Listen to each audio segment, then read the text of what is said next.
kan biyya lafa cufee galmee oolmaa kee farda si argachuu kootini dukkana ifat ba'eera ulfaadhu gooftaa Yesuus an sirraa dhaladheera ergannisee as dhufee jibbee aadaa uumaasaa kan biyya lafa cufee galmee oolmaa kee farda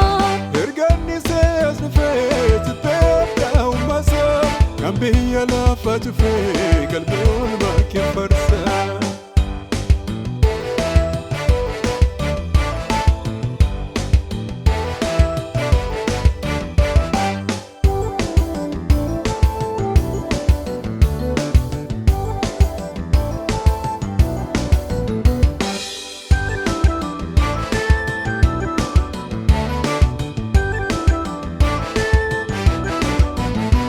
Attamitti na fidee gooftaa koo iddoo kana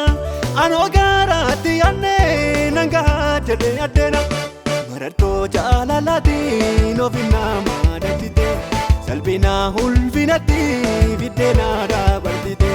gadadoo bal'inatti fiddee naaf hiroomsite gadadoo bal'inatti Yesuus naaf hiroomsite.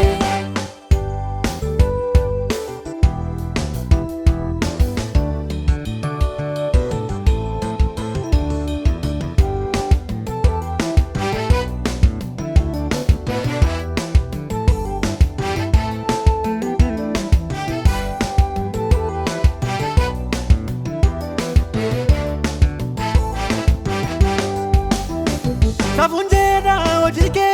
yo yaadu kaleessa koo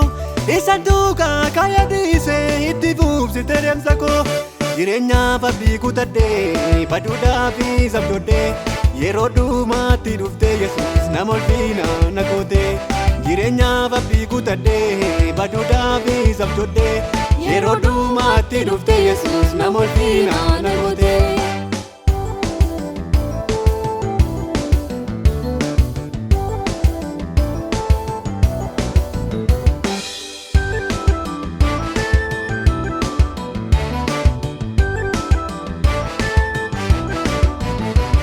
Jireenya dibbisiisaa dhaga'uu biyyuu hin tolle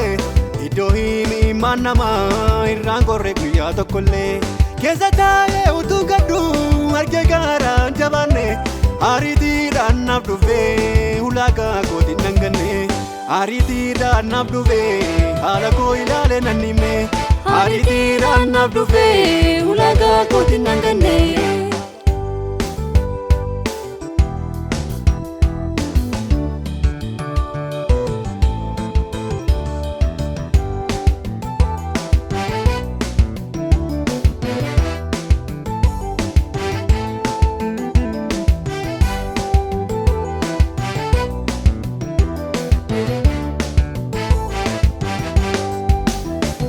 Iddoo namni hin argine ilaalees qalbiin hin qabne dukkana ifa fakkaatu achi keessa na baaftee ayyaana kenna gonfitee waaqa koo si haa galatu. Iddoo namni hin argine ilaalees qalbiin hin qabne dukkana ifa fakkaatu achi keessa na baaftee ayyaana kenna gonfitee waaqa koo si haa galatu.